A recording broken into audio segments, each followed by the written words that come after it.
Bonjour et bienvenue dans le podcast Paroles d'Histoire animé par André Loez, consacré à l'actualité des livres, des débats et de la recherche en histoire, et consacré en ce moment à une série intitulée Histoire de Tintin, qui interroge les reflets de l'histoire dans l'œuvre d'Hergé ainsi que sa propre inscription dans le XXe siècle. On aborde aujourd'hui la question du catholicisme comme influence sur l'œuvre d'Hergé et sur les aventures de Tintin en compagnie de Philippe Delisle. Vous retrouvez la bibliographie du podcast ainsi que les autres émissions sur le site parolehistoire.fr où vous trouverez même un bouton PayPal qui peut vous aider à soutenir cette émission autoproduite et artisanale. Vous nous trouvez également sur les réseaux sociaux, Twitter, Instagram, YouTube ou encore Facebook. Well, I guess it's official. We're now on Facebook. On se retrouvera vendredi pour évoquer Tintin de l'autre côté du rideau de fer, au pays des soviets et dans l'affaire Tournesol. Très bonne écoute et à bientôt. Je suis aujourd'hui avec Philippe Delisle, professeur à l'université Lyon 3. Bonjour. Bonjour. Alors, vous avez beaucoup travaillé sur Tintin et sur la bande dessinée. Vous dirigez d'ailleurs une collection consacrée à la bande dessinée aux éditions Cartala, qui s'appelle, je crois, L'Esprit BD, c'est ça ? Donc, effectivement, c'est une petite collection qu'on a lancée il y a quelques années avec l'éditeur Cartala que moi je connaissais sur d'autres thèmes, qui est un éditeur spécialisé plutôt sur les pays du Sud au départ, mais qui s'ouvre à de nouveaux thèmes sur la bande dessinée, sur les jeux vidéo. Et l'idée sont plutôt des historiens, même si ça peut être aussi des sociologues, des littéraires, c'est d'analyser des thèmes historiques à travers la bande dessinée.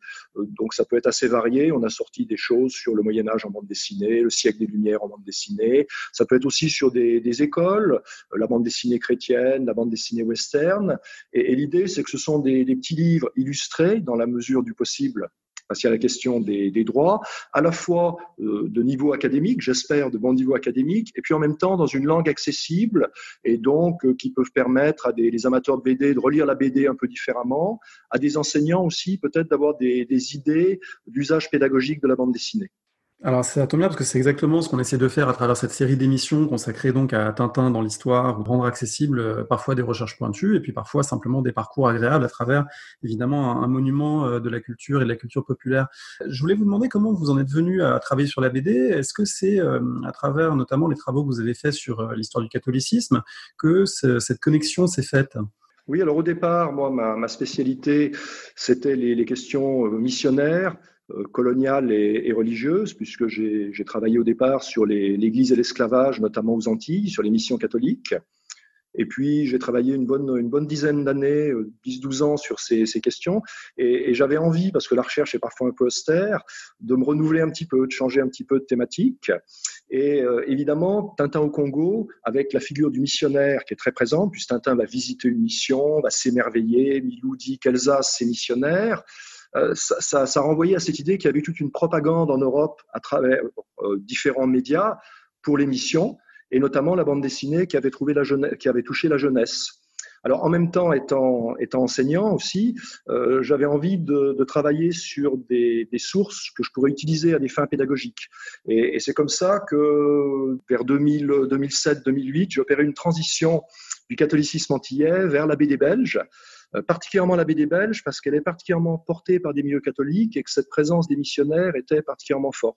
Et c'est vrai qu'actuellement, je constate que j'utilise pas mal des planches de bande dessinée, des BD. Il y a beaucoup de BD historiques actuellement dans les cours et que c'est un moyen de faire découvrir l'histoire autrement aux étudiants. On a même d'ailleurs monté à Lyon un master en histoire contemporaine qui s'intitule Représentation et usage du passé, où il y a un cours sur la BD utilisée comme source historique. Alors, Tintin au Congo, c'est évidemment un album très important, à tel point qu'on va lui consacrer une émission à part entière avec une spécialiste de l'Afrique. On sera sans doute aussi amené à en parler au cours de notre entretien. Peut-être qu'avant, on peut poser un petit peu des questions autour d'Hergé lui-même et de son propre rapport au catholicisme, si on envisage donc la question de, finalement, dans quelle mesure le catholicisme imprègne Tintin et l'œuvre d'Hergé. Qu'est-ce qu'on sait du parcours religieux et spirituel d'Hergé lui-même ? Alors, je vais répondre une réponse qui n'est jamais très satisfaisante, que c'est très complexe. Moi, j'ai peu de certitude en la matière. La question de la foi, c'est évidemment pour l'historien du religieux, on touche assez facilement à la pratique. On peut savoir si les gens vont à la messe, s'ils communient, mais on peut aller à la messe pour des raisons sociales, pour des raisons de conformisme. Il peut y avoir une pratique bourgeoise. Dans le cas d'Hergé, c'est particulièrement compliqué parce que la BD, au départ, est quelque chose d'assez méprisé. C'est aussi pour ça que quelqu'un comme Hergé prend un pseudonyme, parce qu'il se garde son vrai nom pour faire autre chose éventuellement. Et donc, au départ, on a peu d'interviews, d'entretiens avec Hergé. On a en revanche beaucoup de prises de parole d'Hergé sur la fin de sa carrière, à partir des années 70-80, quand il est devenu très célèbre. Et là, à ce moment-là, il passe à la télévision, il y a des interviews, il va donner des livres d'entretien, notamment un livre qui s'appelle Tintin et moi à Numa Sadou. Et là, il en parle de son rapport à la foi et de son rapport à la foi ancien. Mais l'historien sait bien que quand quelqu'un parle en 1980 de ce qu'il croyait ou ce qu'il faisait en 1930, c'est compliqué parce qu'il peut reconstruire, il peut avoir oublié, il peut mentir. Et dans le cas d'Hergé, en plus, ce qui complique, c'est que dans les années 60, il a été très attaqué à partir des années 60, parce que Tintin est une bande dessinée plutôt conservatrice, on va y revenir, il évolue dans des milieux assez conservateurs, et donc à partir des années 60, on va l'accuser de faire une BD qui est réactionnaire, qui est raciste, etc. Et il va beaucoup se dédouaner. Et du coup, dans les interviews qu'on a tardive, Hergé dit à plusieurs reprises, moi en fait, j'ai jamais cru au catholicisme, j'ai jamais eu la foi, alors oui, j'allais à la messe, oui, j'ai fait des retraites, mais tout ça c'était du flan, c'est parce que j'étais dans ce milieu-là. Alors, que croire? Est-ce que c'est vrai, pas vrai? Est-ce qu'il reconstruit? Parce qu'évidemment, dans les années 70-80, c'est plus très bankable, c'est plus très vendable de dire j'étais un catholique extrêmement assidu, je pratiquais, je faisais des retraites, etc., dans des sociétés qui étaient très déchristianisées. Ce qui semble probable, c'est qu'il est le parcours de finalement pas mal de catholiques de cette époque, c'est-à-dire que dans les années 20-30, le catholicisme est très puissant en Belgique, plus qu'en France. C'est un royaume catholique qui n'a pas la tradition de laïcité républicaine qu'il y a en France. Et Hergé évolue dans des milieux catholiques, que ce soit par adhésion ou par conformisme. Il coche toutes les cases. Une des choses que moi j'ai apprises en lisant les biographies d'Hergé, notamment celle par Benoît Peters, récente et tout à fait complète, est que ce catholicisme n'était pas au départ familial, que d'ailleurs il a fait sa première scolarité dans une école laïque et il est rentré ensuite à la fois à l'école catholique et chez les scouts catholiques autour de l'adolescence, vers 13 ans je crois. Donc ça m'a un peu surpris parce que je pensais qu'il y avait cette imprégnation, naïvement, voilà un peu cette imprégnation familiale. En fait c'est quelque chose qui est un peu plus tardif dans sa vie. Oui, alors il n'est pas d'une famille laïque au sens de militante laïque, mais d'une famille de catholiques conformistes qui sont pas très très engagés dans le catholicisme. Et effectivement, c'est sur la pression notamment du patron de son père qu'on va le mettre dans un collège catholique et que là il va rentrer dans ces milieux-là.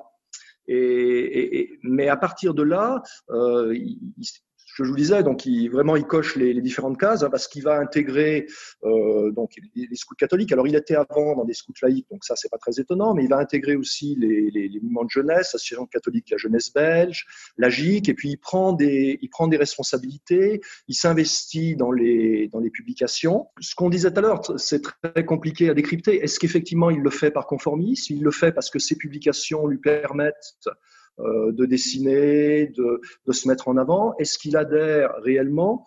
Ce qui est certain, c'est qu'il y a une rencontre qui joue beaucoup, qui est très forte.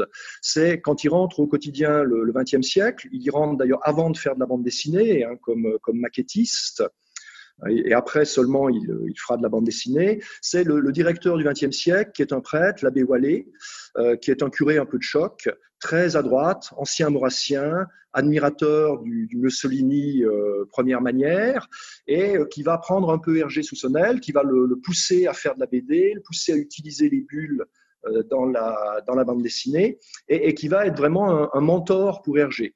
Y compris sur le plan familial d'ailleurs, puisque c'est lui qui le marie, il se marie d'ailleurs avec une secrétaire de l'abbé Wallet, donc on est dans un univers très très proche, avec quelqu'un qui va rester une figure de grande proximité jusqu'à sa mort au début des années 50, je crois. Tout à fait. Et c'est ce catholicisme très englobant, puisqu'effectivement, Wallet avait décrété, ce qui n'était pas anormal, on retrouve sensiblement les mêmes positions aux éditions Dupuis dans les années 30, qu'il fallait que, passé un certain âge, les employés soient mariés, que le but c'était le mariage. Et donc, à un moment donné, il dit Hergé, Hergé, il faut faire quelque chose, il faut vous marier. Il lui présente sa secrétaire et il va célébrer les noces.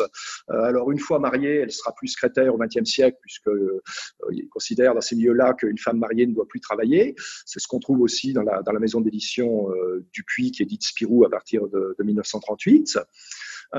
Et Hergé va lui rester effectivement très fidèle, parce que c'est un personnage qui, pendant la guerre, va opter pour la collaboration, sera condamné après la guerre, mais qu'Hergé continuera à voir, à recevoir. Et alors là encore, quelle est la part d'affection simplement pour l'abbé Wallet ou la part d'adhésion au catholicisme dans tout ça? J'aurais tendance à dire qu'un des moyens peut-être de résoudre la question est de partir des BD et de regarder dans les BD qu'est-ce qu'il en est. Sur la foi intime d'Hergé, c'est quand même assez difficile de se prononcer. Alors par contre, ce qu'on constate, c'est qu'à partir des années 50 et surtout 60, mais comme beaucoup de catholiques de cette génération, on va avoir des gens qui vont un peu ruer dans les brancards, qui restent de tradition chrétienne, qui restent attachés à des grands moments de la vie chrétienne, à Noël, à des choses comme ça, mais qui en même temps prennent de la distance, notamment par rapport à une morale catholique qui leur apparaît de plus en plus pesante. Et alors, dans le cas d'Hergé, il y a son parcours personnel. Bon, est-ce que son mariage avait été un peu quand même forcé par l'abbé Wallet? Mais en tout cas, dans les années 50, il tombe amoureux d'une jeune coloriste. Il a une liaison avec elle et à partir de ce moment-là, il se sent plus en phase avec cette morale chrétienne très stricte et il va essayer de recourir à la psychanalyse. On dit aussi que parfois Tintin au Tibet, qui est un album où il y a beaucoup de blanc, est aussi un moyen pour lui d'évacuer ce blanc, d'évacuer cette pureté et de prendre ses distances par rapport à ça. C'est compliqué, d'autant que dans ces années 50, je ne sais plus quand est la date pour la Belgique, mais le divorce par consentement mutuel n'est pas admis. Donc lui, il aimerait se séparer, mais il doit rester avec son épouse. Et on voit qu'à partir des années 70, mais là aussi, c'est un parcours qui semble assez classique, il va commencer à s'intéresser aussi à d'autres spiritualités, aux spiritualités orientales et à délaisser un peu cette tradition catholique.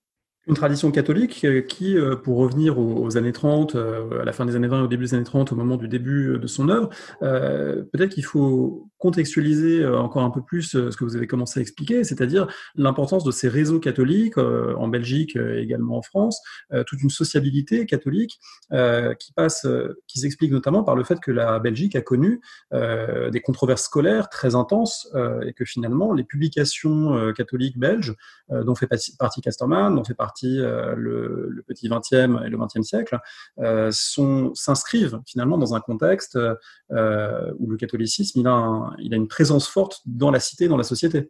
Tout à fait. Comme je vous le disais tout à l'heure, moi c'est une des raisons ça peut paraître étrange que pour un Français, je ne travaille pas sur la BD française, mais plutôt sur la BD belge, même si on la caractérise de franco-belge, mais pour les années 30-50, elle est surtout belge francophone. C'est parce que pour un spécialiste du catholicisme, il y a vraiment un poids particulier du catholicisme dans cette bande dessinée, belge. La Belgique reste un royaume en cet entre-deux-guerres, ce début du XXe siècle, où il n'y a pas la tradition républicaine, où l'Église a une présence officielle, il n'y a pas cette neutralité de l'État. Le cardinal archevêque de Malines a une position encore de nos jours, une position officielle, il peut participer à l'ouverture des débats à l'Assemblée. Par exemple, il a un véritable rang dans l'État belge. Et puis, surtout, contrairement à la France républicaine, il n'y a pas cette idée que la vie publique est neutre. Au contraire, elle est organisée par ce qu'on appelle des piliers, c'est-à-dire des espèces de réseaux idéologiques et confessionnels. Il y a notamment deux grands piliers. Il y en a un troisième, le libéral, mais qui est moins important. Il y a le pilier socialiste et puis il y a le pilier catholique. Qu'est-ce que ça veut dire, cette notion de pilier? Ça veut dire que quand on est un catholique en Belgique dans les années 20-30, on fait partie du pilier et on évolue de sa naissance à sa mort dans un environnement catholique. C'est-à-dire que on va prendre une assurance dans une mutuelle catholique, on adhère à un syndicat catholique, mais il y a un parti politique qui s'appelle le Parti catholique, qui a diverses tendances à l'intérieur, bien sûr, mais ça peut même aller sur le fait que quand on va acheter son pain, on va dans une boulangerie dont on sait qu'elle appartient à ce pilier catholique. Donc, bien sûr, les loisirs aussi, on va aller dans des réseaux, des scouts, etc., catholiques. Et même si, effectivement, au XIXe siècle, il y a eu des luttes laïques importantes, qui ont abouti d'ailleurs à la structuration de ces piliers, et si les libéraux, les socialistes s'insurgent contre l'emprise de l'Église sur la jeunesse, l'Église a réussi à maintenir une très forte emprise sur le système scolaire, sur la presse pour les jeunes aussi. Et ça, tardivement, hein, c'est étonnant de voir, par exemple, qu'à la fin des années 50, il y a encore à peu près 2/3 des collégiens belges qui sont scolarisés dans des établissements catholiques. Ce qui est énorme par rapport à ce qu'on voit en France, par exemple, à la même époque. Et donc, quand Hergé et d'autres débutent dans la carrière de bande dessinée, il y a une espèce de monopole de la presse catholique vis-à-vis de la jeunesse, un poids très fort des structures éducatives, et donc c'est finalement assez naturel que cette BD, elle naisse dans ces milieux catholiques. Alors en plus, mais là aussi, ça étonnera pas les spécialistes du religieux et du catholicisme, hein. Une religion, bien sûr, c'est un rapport à l'ancien, à la tradition, mais souvent un peu comme le résume la devise des jésuites, ad maiorem Dei gloriam, du moment que c'est pour la gloire de Dieu, on peut utiliser des moyens modernes. Et curieusement, souvent, ces ecclésiastiques, c'est le cas de l'abbé Wallet, tout en étant hyper traditionnels dans leur conception politique ou dans leur conception morale, familiale, c'est des gens qui, pour faire passer ces conceptions, sont tout à fait prêts à utiliser des médiums modernes et qui vont être ouverts à des choses nouvelles comme la bande dessinée. Alors, peut-être aussi que ça rejoignait quand même dans le monde catholique des choses qu'on connaissait avant, parce qu'il y avait quand même toute une tradition, notamment de l'imagerie pieuse, qui associait images et textes dans ce monde catholique et qui prédisposait à recevoir la bande dessinée. Mais effectivement, cette BD belge est née dans ces milieux-là. Vous évoquiez Casterman, on oublie souvent que Casterman, c'est un éditeur dont la devise était Pro Deo et Patria, pour Dieu et la patrie, et qui est un éditeur au départ tout à fait catholique. Avec des relais également en France, puisque je crois que c'est le magazine Cœur Vaillant qui publie les histoires de Tintin avant qu'ensuite le journal de Tintin après la guerre prenne le relais. Et Cœur Vaillant, c'est une émanation aussi de réseau catholique français. J'ai même appris en vous lisant qu'on projetait des cases de Tintin, projetait à l'aide d'appareils de cinéma, et que là aussi la modernité pouvait faire bon ménage avec la volonté bien de défendre, de propager la foi. Tout à fait. Alors je pense que c'est l'intérêt, d'ailleurs, c'est là où on peut s'interroger sur les réelles convictions d'Hergé, c'est que de toute façon il a un intérêt, c'est que ce monde catholique il bénéficie de réseaux très structurés à l'époque pour diffuser ces bandes dessinées, puisqu'effectivement il y a la Belgique, mais il y a les catholiques français, et ce relais Cœur Vaillant, c'est un magazine qui émane d'un mouvement des patronages, c'est-à-dire un mouvement qui proposait aux jeunes le jeudi après, lorsqu'il n'y avait pas école, toutes sortes d'activités, y compris des activités sportives. C'est les patronages qui vont diffuser le basket, notamment en France par exemple, et on va lire les bandes dessinées d'Hergé, et puis effectivement on innove. Alors le dessin animé, c'est encore très, très moderne, même si ça existe, mais dans les patronages, on va opter pour une espèce de mix entre BD et dessin animé, ce qu'ils appellent les films fixes, c'est-à-dire qui reprennent les cases des albums de bande dessinée sur des petites bobines de films, et les aumôniers projettent ça à leurs élèves sur un écran. Alors, c'est projeté image par image, mais ça donne un peu l'impression d'un film. Et ces réseaux catholiques vont même au-delà, parce qu'ils vont même permettre la diffusion à travers les réseaux missionnaires, par exemple, de l'œuvre d'Hergé en Afrique. Les missionnaires belges vont amener des albums de Tintin au Congo. On a des photos des années 20-30 qui montrent des braves missionnaires en soutane blanche et casque colonial en train de lire des albums de Tintin avec toutes sortes de petits Africains autour d'eux. Et c'est sans doute pas un hasard si l'un des pays d'Afrique centrale où il y aura le plus tôt une bande dessinée autochtone, avant même l'indépendance et après, c'est le Congo belge et puis Zaïre et RDC. Le Petit 20e, d'ailleurs, qui est le journal où Tintin est publié en Belgique dans les années 20, publiera dès l'entre-deux-guerres une petite bande dessinée d'un Congolais, un petit Congolais qui lisait du Tintin et qui, par des réseaux missionnaires, a fait une petite bande dessinée en langue locale, en lingala, qu'il a envoyée et que le Petit 20e a publiée. Cette période de l'avant-Seconde Guerre mondiale, c'est évidemment la période des premières histoires de Tintin, des premiers albums, et du coup, lorsqu'on les lit aujourd'hui, on les lit dans des versions qui ont été beaucoup retouchées, modifiées. Ça a été expliqué notamment par Florian Moine dans une précédente émission consacrée à l'histoire éditoriale de Casterman et de Tintin. Mais les versions initiales de ces albums mettent en scène un Tintin qui est très largement un héros croyant. Est-ce qu'on peut en donner quelques exemples ? Tout à fait. Alors, effectivement, quand on parle de Tintin, une des difficultés, ça existe pour d'autres bandes dessinées, mais beaucoup moins quand même. C'est que Hergé a constamment repris, constamment revu son œuvre. Donc, quand on parle d'un album comme Tintin au Congo, il faut bien faire attention. Est-ce qu'on parle de l'album en noir et blanc de 1931? Est-ce qu'on parle de l'album de 1946? Et en plus, c'est compliqué. Alors, les spécialistes, effectivement, de Casterman, de l'édition, vont s'y retrouver. Mais souvent, les copyrights chez Casterman ne veulent pas dire grand-chose, même les diffusions légales.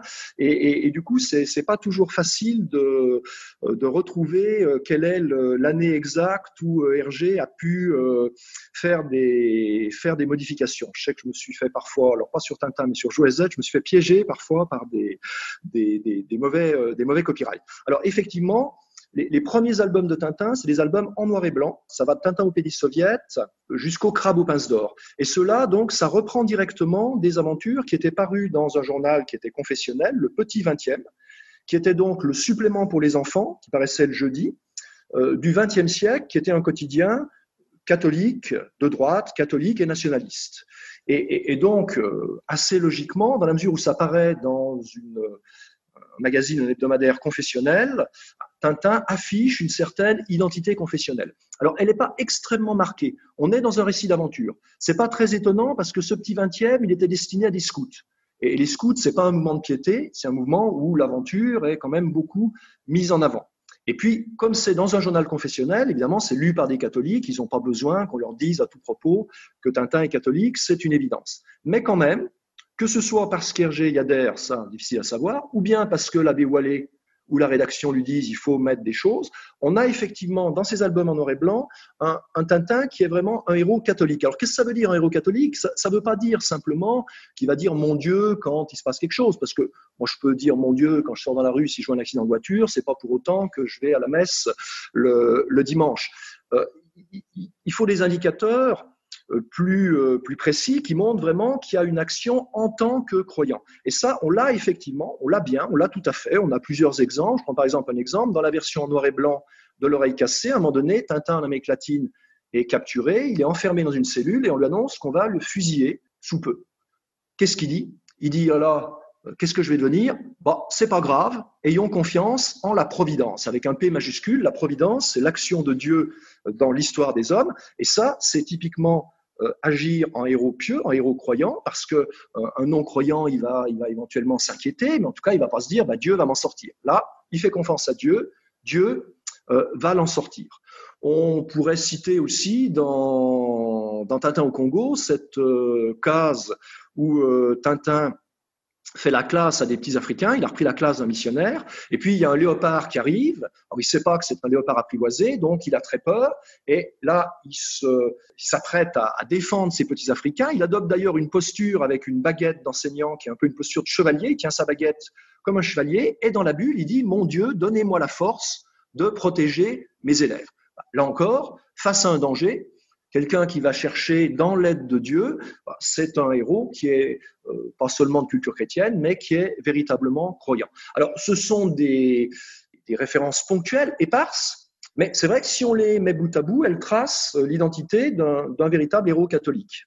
Vous avez cité L'Oreille cassée. Dans cet album, il y a une vignette célèbre lorsque les deux bandits sud-américains qui poursuivent Tintin tout au long de l'album finissent par couler en essayant de rattraper le diamant qui s'échappait de la statuette. Ils se noient et on les voit emportés par des diables. Et c'est quelque chose qui est assez, alors qui est très marquant dans cette vignette-là, mais c'est présent à d'autres moments dans l'œuvre d'Hergé. On pense notamment à Milou ou à Haddock qui sont parfois tiraillés entre l'ange et le diable. Là, il y a carrément une imagerie de type religieux qui est présente, évidemment de manière simplifiée ou comique, mais qui est présente dans les albums. Tout à fait. Alors c'est intéressant, hein, j'avoue que je rebondis parce que j'ai un peu travaillé là pour un volume collectif qu'on a fait dans la collection Esprit BD sur BD et religion, sur cette question de la mort dans la BD. C'est des BD qui s'adressent à des jeunes enfants et donc montrer des décès violents, à l'époque, ça peut toujours poser problème. Et puis on sait bien que la mort en milieu chrétien, c'est pas n'importe quoi. Il y a tout un discours sur la mort avec toute une géographie de la mort, le paradis, l'enfer, les limbes, le purgatoire, etc. Alors, dans les albums précédents, Hergé a adopté une solution qui est assez conforme avec ce discours catholique, qui est rapide, mais on l'a dans Tintin au Congo, on l'a dans Les Cigares du Pharaon. Un méchant meurt, Tintin le voit mourir, et qu'est-ce qu'il fait? Il dit « Dieu et son âme ». Alors, c'est rapide, mais ça correspond assez bien à un discours catholique qui est un discours de la possibilité du rachat. Le méchant, il a déjà expié finalement puisqu'il est mort. Dans Tintin au Congo, il tombe dans un marigot puis il se fait manger par les crocodiles. Donc c'est une mort quand même pas très enviable. Il a déjà expié et Dieu est un Dieu d'amour, est un Dieu de compassion. Ça, depuis la fin du 19e siècle, hein, le Dieu terrible, le Dieu qui punit, il est un petit peu en retrait. On est beaucoup plus sous les influences italiennes, notamment dans un Dieu d'amour. Et donc, ce Dieu d'amour, il peut pardonner, comme Tintin le demande, peut-être que l'âme du méchant ira auprès de Dieu. Alors effectivement, dans l'oreille cassée, ils rompt avec cette imagerie-là. On a une imagerie qui est pas en décalage par rapport à la pensée chrétienne, puisque l'enfer, et c'est vrai que ces personnages-là, ils sont particulièrement méchants, parce que ces deux méchants de l'oreille cassée, ils ont quand même commis un meurtre. Ce qui n'est pas le cas dans Tintin au Congo, on n'a pas vu l'envoyé d'Al Capone tuer quelqu'un, il n'a pas réussi à tuer Tintin. Donc peut-être que ça explique ce châtiment particulièrement fort. Mais en même temps, c'est vrai que c'est étonnant parce que c'est quand même plutôt en décalage avec un catholicisme de compassion. Et ce qui est amusant, c'est que quand il va publier ses bandes dans le XXe siècle, ça ne posera pas de problème. Mais quand il envoie ses bandes dans Cœur Vaillant, pour la publication en France qui arrivait un petit peu après, là, le prêtre qui s'occupe du moment des patronages, l'abbé Courtois, va trouver que cette vignette, elle ne va pas justement. Parce que cette idée qu'on va en enfer obligatoirement, que c'est horrible, ça ne correspond pas au discours chrétien véritablement, et il va demander à Hergé de redessiner, donc il y aura une autre version dans Cœur Vaillant avec la même chose que précédemment, c'est-à-dire un Tintin qui les regarde tomber et qui dit Dieu est leur âme.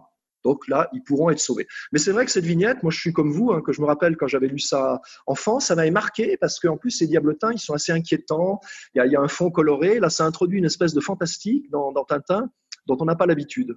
Je rebondis sur cette question de la représentation de la mort parce qu'il y a un autre épisode qui me semble intéressant sous ce regard, c'est dans On a marché sur la Lune, lorsque, donc là on va spoiler la fin de l'album si on ne l'a pas encore lu, lorsque l'ingénieur Wolf décide de sacrifier sa vie pour sauver celle de ses camarades et leur donner plus d'oxygène, et donc c'est un suicide en réalité qu'il commet, il laisse un mot et dans ce mot Hergé, alors il a expliqué je crois dans un entretien qu'il avait été un peu contraint de l'indiquer, il explique que peut-être qu'un miracle pourra le sauver. Alors, on ne sait pas bien quel miracle pourrait sauver quelqu'un qui va se retrouver dans l'espace sans oxygène, mais cette idée du miracle qui pourrait sauver Wolf, là aussi, c'est encore une forme d'imprégnation ou de contrainte subie par Hergé du fait de l'enracinement catholique de son lectorat.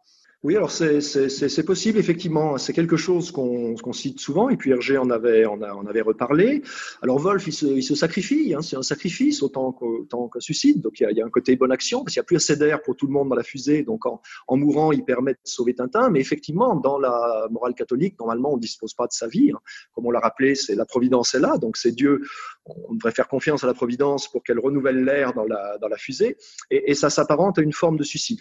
Et effectivement, interrogé notamment par Numa Sadou, Hergé dit oui, vous voyez, ça c'est des milieux bien pensants qui m'ont forcé, j'aurais pas dû faire ça. Alors là-dessus, je dirais un petit peu comme au début, est-ce qu'on peut croire Hergé ? Est-ce que c'est vrai? Peut-être, mais peut-être aussi qu'en ce milieu des années 50, il reste quand même lui-même dans cette tradition catholique de se dire que c'est pas bien et qu'il veut envoyer un signal au lecteur.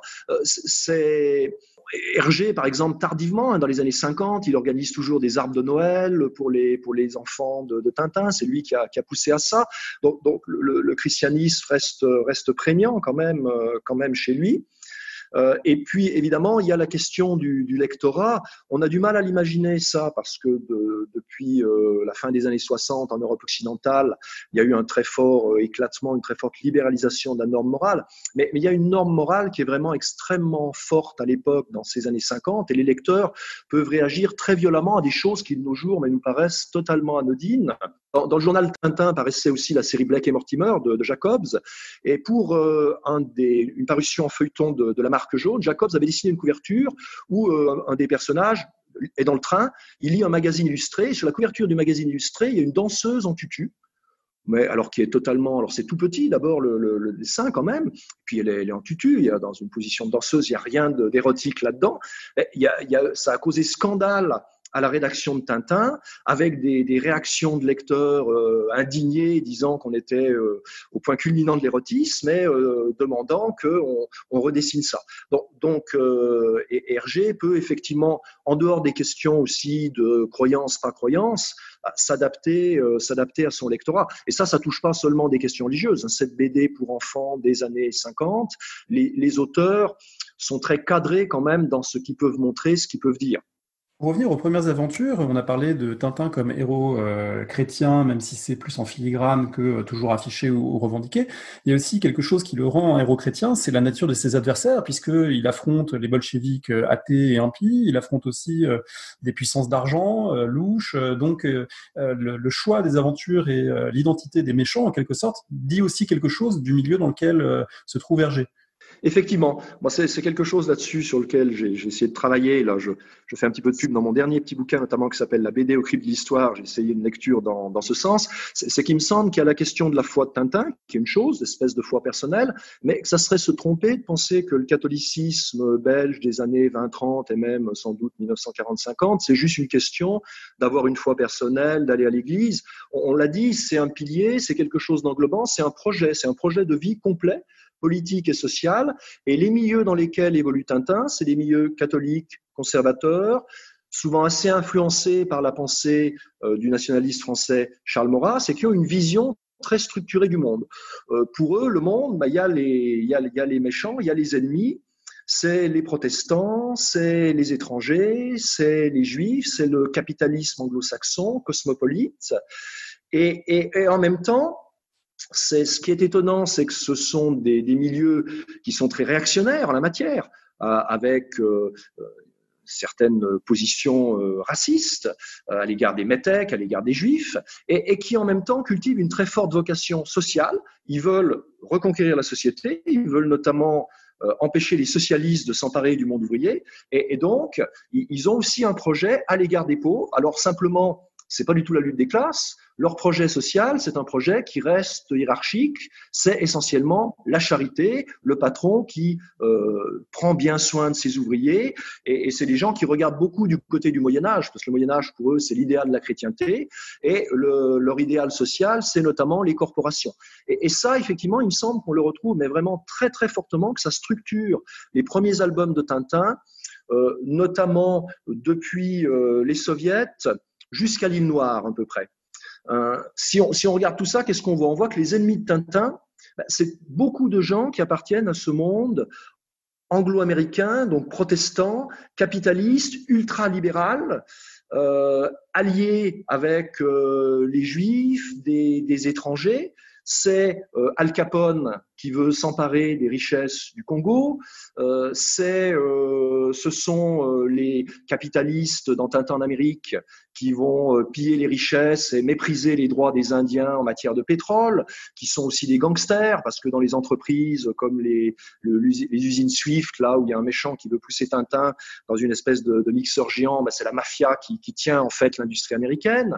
Mais ça, on le retrouve dans L'Oreille cassée, où les représentants des compagnies pétrolières américaines ou anglaises sont prêts à fomenter des guerres au mépris des droits humains pour s'enrichir. On le retrouve très fort dans le Lotus Bleu, où on retrouve le métèque Rastapopoulos, mais qui est un métèque, un grec au service du capitalisme américain, parce qu'il dirige une compagnie de cinéma hollywoodienne, Cosmos Pictures.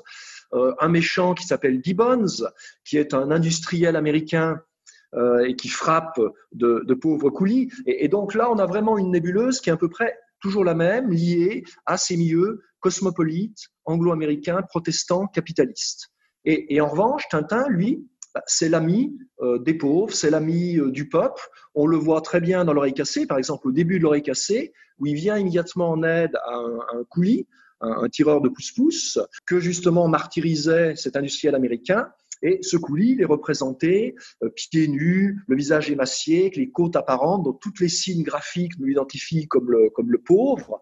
Et Tintin fait un peu du François d'Assise là en la matière. Donc il me semble que là, c'est vraiment à travers ces albums de Tintin en noir et blanc, ces premiers albums de Tintin, une vision du monde qui est structurée par cette pensée catholique. Ça change un peu à partir notamment de l'île Noire avec le sceptre d'Ottokar, parce que là, il y a d'autres enjeux qui inquiètent Hergé et la société belge. C'est la montée du nazisme, c'est le réarmement de la Rhénanie aux portes de la Belgique. Et là, on voit dans l'île Noire, le méchant, c'est le docteur Müller, c'est un Allemand. Et puis, bien sûr, le sceptre de l'Ottokar, qui est un peu une allégorie de l'Anschluss, avec la garde d'acier qui veut fomenter un complot pour faire tomber une monarchie d'Europe centrale.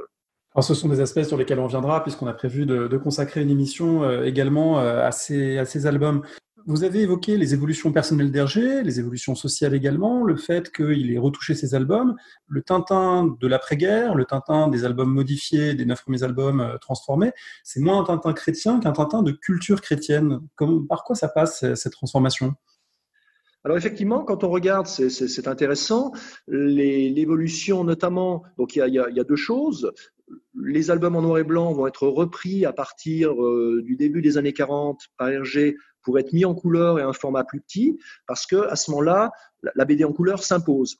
Et il va publier des nouveaux albums directement en couleur. Et son éditeur Casterman lui dit il faut que tous les albums soient en couleur. Donc il va reprendre les premiers albums en noir et blanc, il redessine, il reprend les textes. Et là, on voit que qu'est-ce qu'il fait ? Il gomme l'engagement chrétien de Tintin sans effacer complètement les références au christianisme. Par exemple, dans Tintin au Congo, la scène dont je vous parlais tout à l'heure, où Tintin défend les petits Africains et invoque mon Dieu, elle est maintenue, mais il n'invoque plus mon Dieu. Il dit plus rien, il n'y a plus de bulle. On le voit juste prêt à défendre. Dans L'Oreille cassée, c'est plus net encore. Là où il disait « ayons confiance en la Providence », il dit plus. Il dit simplement, voilà, qu'est-ce qui va m'arriver ? J'ai très peur. Il se laisse aller au découragement. Alors ça, c'est une vraie modification, un vrai changement. Par exemple, pour cette oreille cassée, parce que ne plus avoir confiance en la Providence et être découragé face au danger, c'est de plus être un héros pieux. Est-ce qu'il a fait ça parce qu'il veut rompre avec le catholicisme ? Peut-être. Plutôt, à mon avis, parce que Tintin commence à avoir du succès. Au départ, Tintin, ça se vend surtout dans des petits milieux catholiques belges. Et là, maintenant, ça commence à prendre. Et donc, il veut toucher un public plus large. Il veut aller au-delà, sans doute, du public dévot.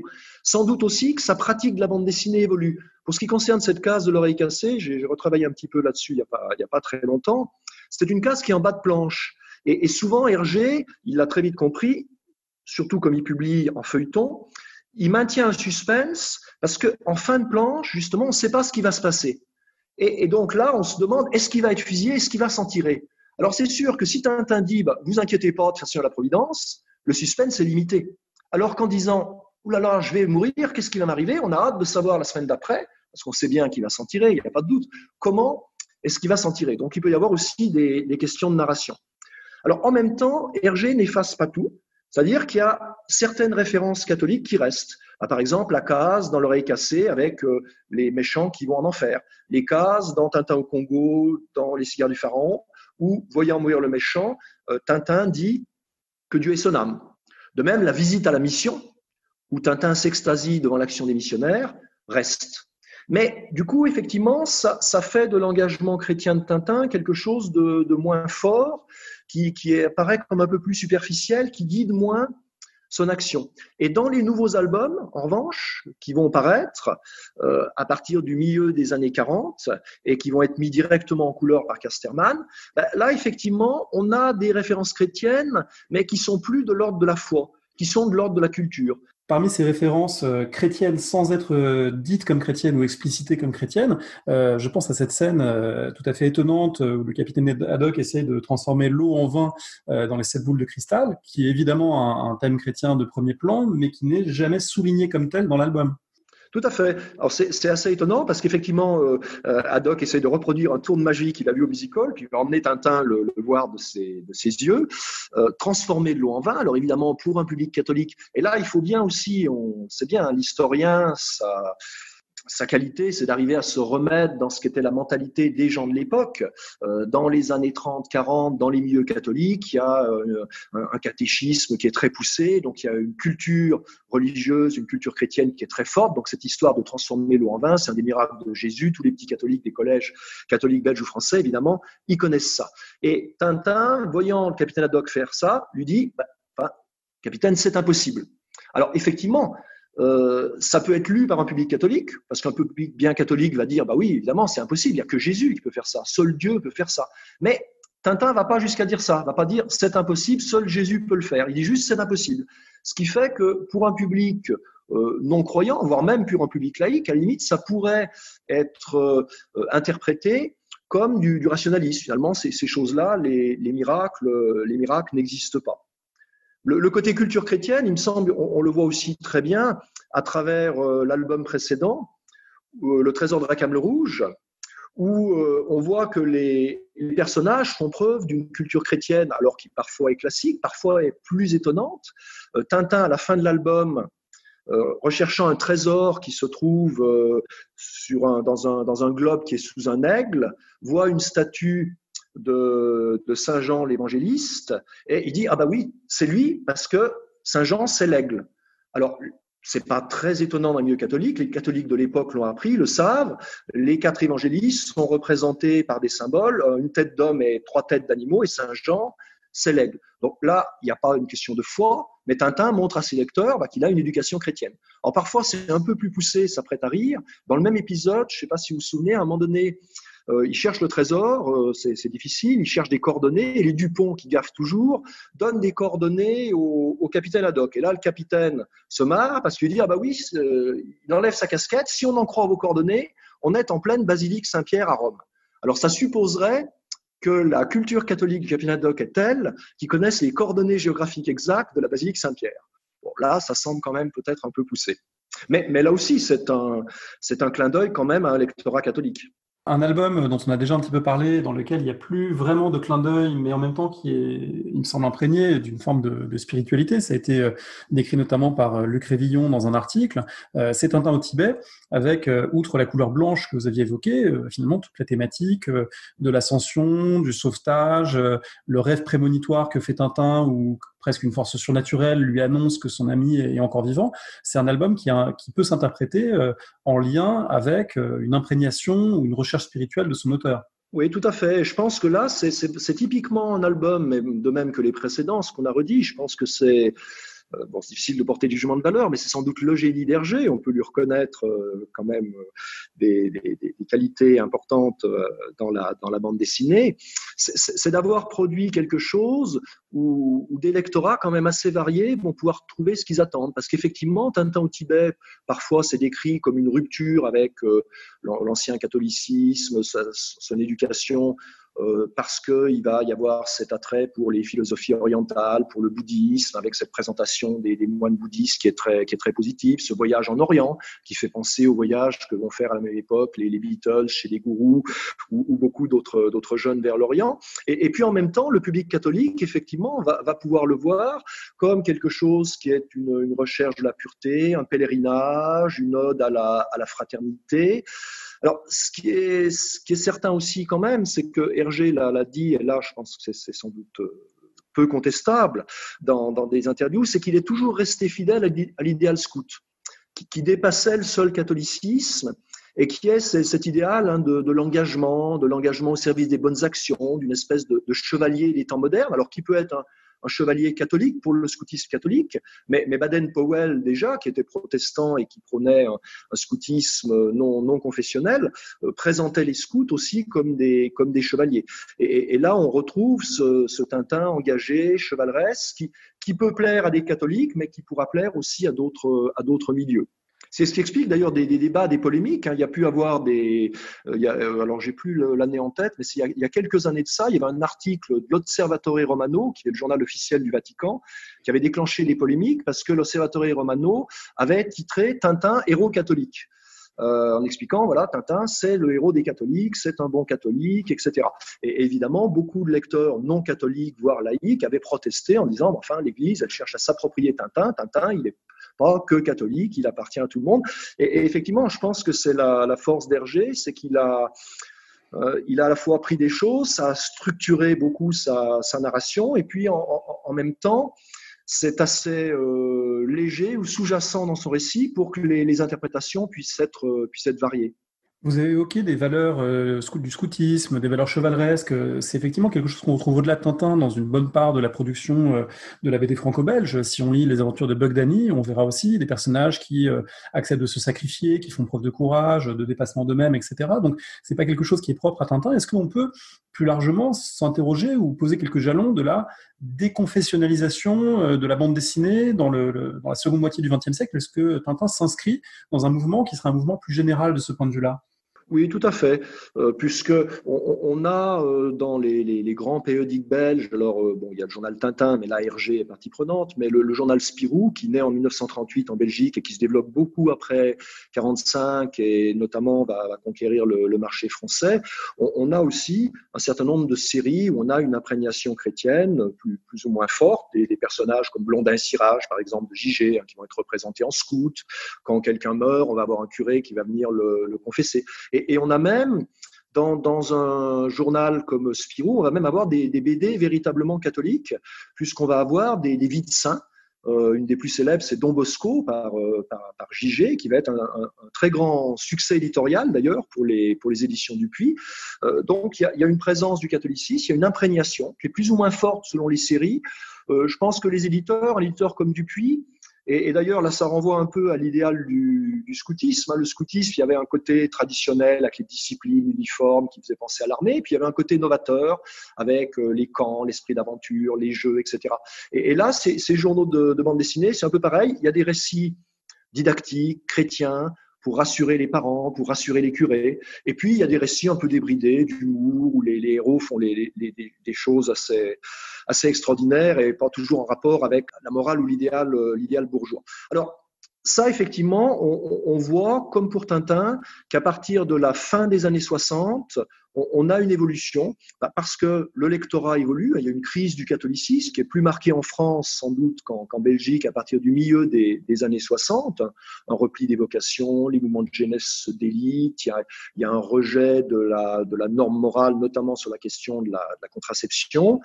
Et du coup, les éditeurs s'aperçoivent bien que le public a changé. Si on ne veut pas perdre trop de terrain, il faut évoluer un petit peu. J'avais eu l'occasion d'interviewer avant sa mort Thierry Martins, qui était rédacteur en chef de Spirou à partir de la fin des années 60, et il me disait qu'une des premières choses qu'il avait faites, c'était de dire aux auteurs, bon, écoutez, maintenant, essayez d'éviter de mettre trop de missionnaires ou de références au catholicisme, parce que le public, il veut plus ça.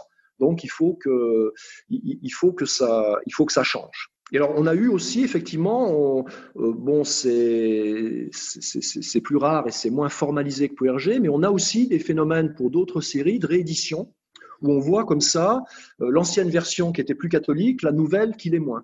Par exemple, il y a un des héros, le Tintin finalement de Spirou, parce que Spirou est un personnage plus comique que Tintin, c'est un personnage qui s'appelait Valardi, qui était une espèce d'aventurier à travers le monde, de héros scout, un peu comme Tintin.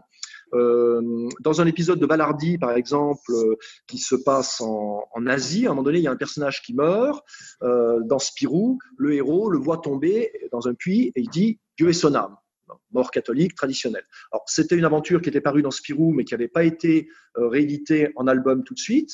Dupuis va l'éditer dans les années 1980, mais en considérant qu'il faut modifier certains textes, et notamment on va modifier ce texte de la mort, et là, à ce moment-là, le personnage, il voit le type qui tombe dans un puits, il dit simplement « Oh, là, qu'est-ce qui lui arrive ?» Mais il n'y a plus de référence à Dieu, il n'y a plus de référence à l'âme, donc là, on retrouve aussi cette même sécularisation.